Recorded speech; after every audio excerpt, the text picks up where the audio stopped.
because you're just you're painting everything with the same brush. So then how do we know the difference when there really is something that is insulting or dehumanized? Everything else. Absolutely. All we've got to do is, in fact, we had this conversation, Jake's leading on Friday, with a story about a man, a Jewish guy who goes to Costco, and he was found to be, so the cashier was a bit negative, was it anti-Semitic? And she was anti-Semitic. But now this is a lead story in JTA. And then yesterday, the Washington Post leads with one of the articles about a Muslim guy who goes to Starbucks. And he orders his drink, and they say, "What is your name?" And he says, "Aziz." And they don't call out his name, but they call out his drink order. For whatever reason, didn't bother him. He takes it, and then when he looked at his slip, instead of writing Aziz, they had written ISIS. So, no, that's terrible. Which is terrible. No, that is so terrible. Is it terrible. So that's officially offensive. So is it terrible at Costco when Absolutely. a cashier. But are these news headlines? People are being mowed down in Texas. Florida is evacuating. Syria there are real I mean, problems in the we world. we have bombings in Saudi Arabia and Yemen killing hundreds of people. Are these the stories? Why are these the stories that outrage us more than human death? I'll leave you with that thought. It is 8:31. We're going to go to news headline. When we come back, we're going to be talking the fourth industrial revolution. Dina Diamond, thank you as always. Thank you. So much to discuss. In the headlines, more than 100 prisoners dead in Saudi airstrikes. So the ICRC says it's sent urgent medical supplies to treat up to 100 people who may be critically wounded, along with 200 body bags. 3 dead after Joburg CBD building fire. The police responded by using rubber bullets to disperse the crowd, and 4 people were arrested for public violence following the looting of the shops.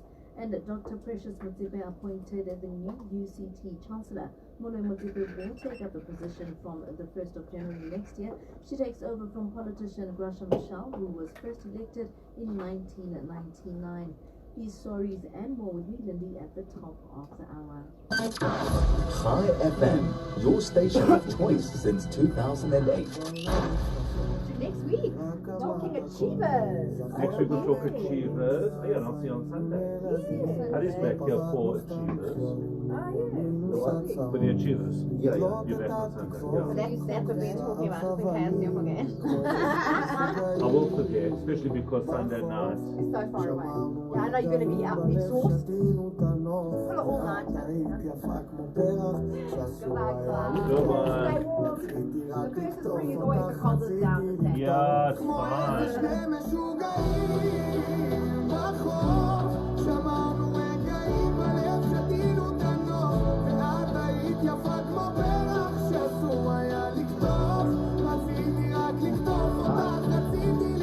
Good.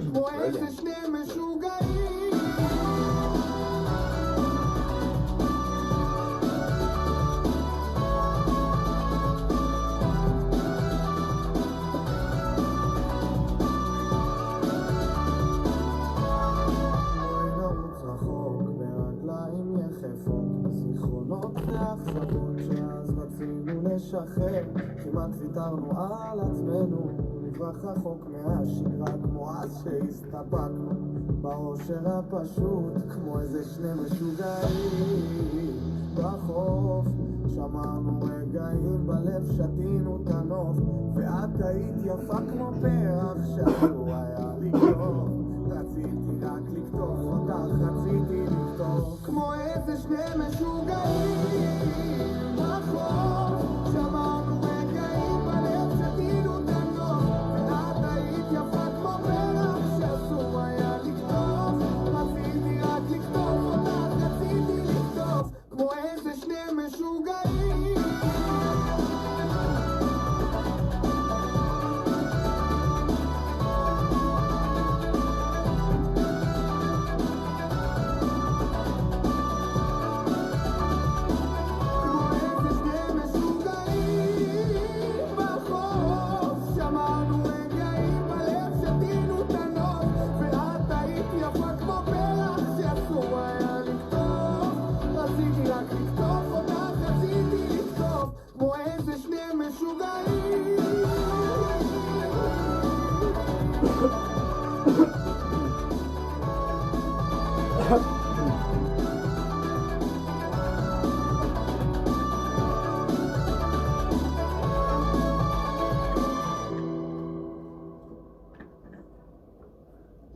Indulge in a fabulous adventure at Dis-Chem's Beauty Fair. With Dis-Chem's iconic 25% off fragrances this Sunday, 1 September only. Beauty Fair now on. Dis-Chem, Pharmaceutique.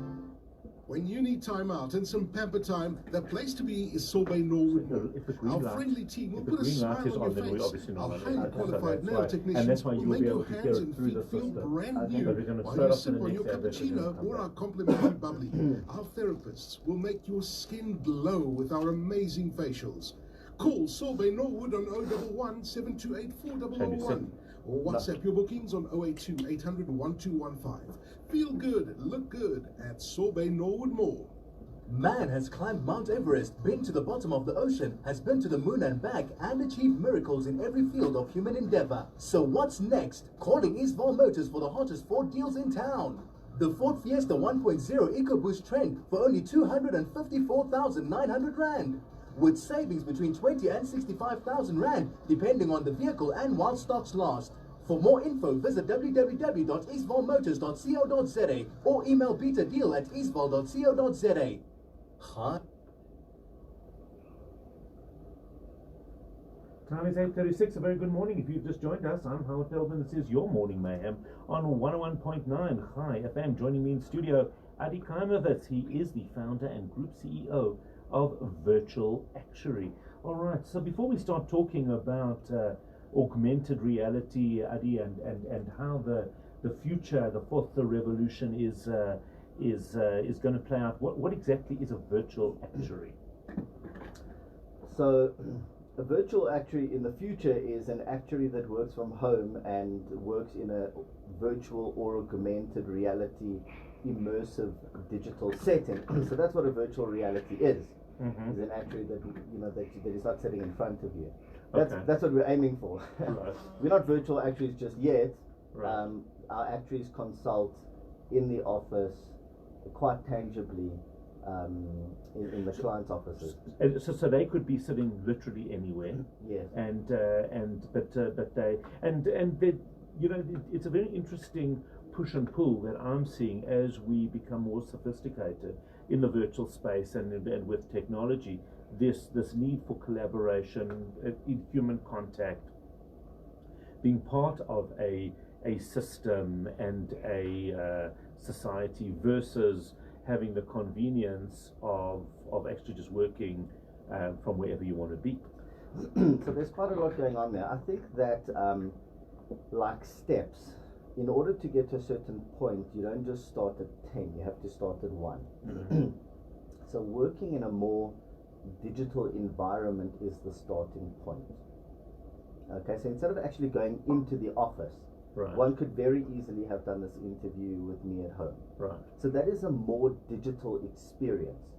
So what we try to promote is, I guess, like programs like Zoom or Skype, where you can interact in a video conferencing way from home without diminishing the ability to be able to communicate. So you don't have to be face to face. Right. I'm not saying that we completely eliminate that, but what we're saying is we work in a more digital way, moving towards complete virtual and augmented consulting. That's the first thing.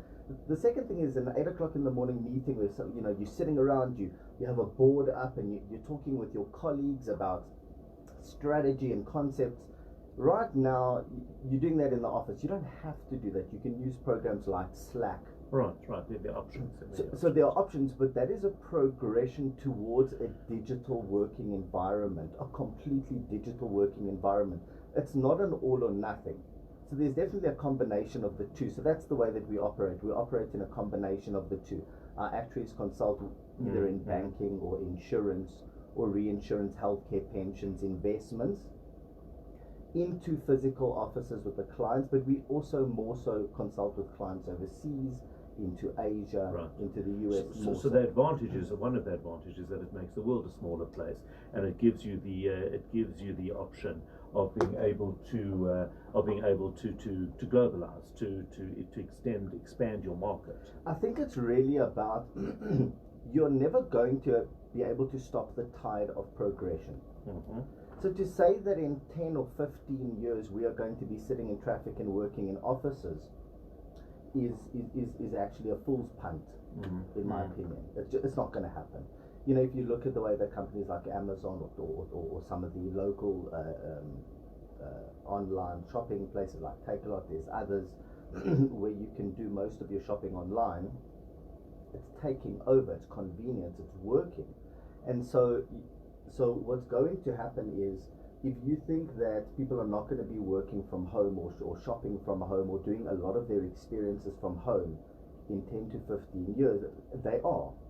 And so you can either move with it and go with it and embrace that, or you're kind of going to look around like some, let's say, the local retailers and saying, well, how come we didn't see this coming, guys? Well, it's because you didn't listen. No, that's a very common thing. I mean, we know the famous story of Kodak, where they actually invented the digital camera and then decided that this isn't part of their business model. They then did further research when they realized that it could be a problem in the future for them, and the research showed them that they had 10 years. Everything is going to move to digital, but they've got 10 years to make the conversion, and they didn't do anything about it. Why? Because their business wasn't in digital, and it's a classic, famous mistake. So the reality is these things are happening. The question is how much you talk about it, and you started the conversation with saying these are steps towards something.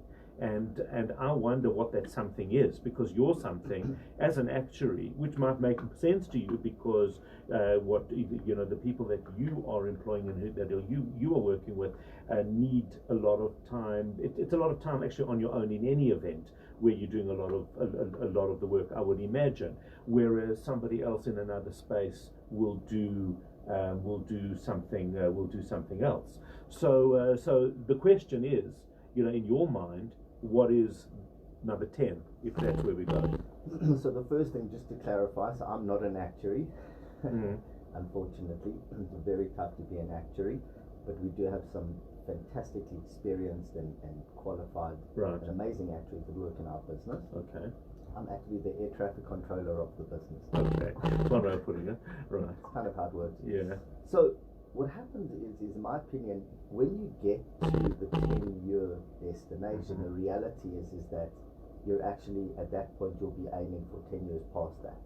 You never really get to your destination. Right. So I think in looking at any working environment, more immersive is really the key here.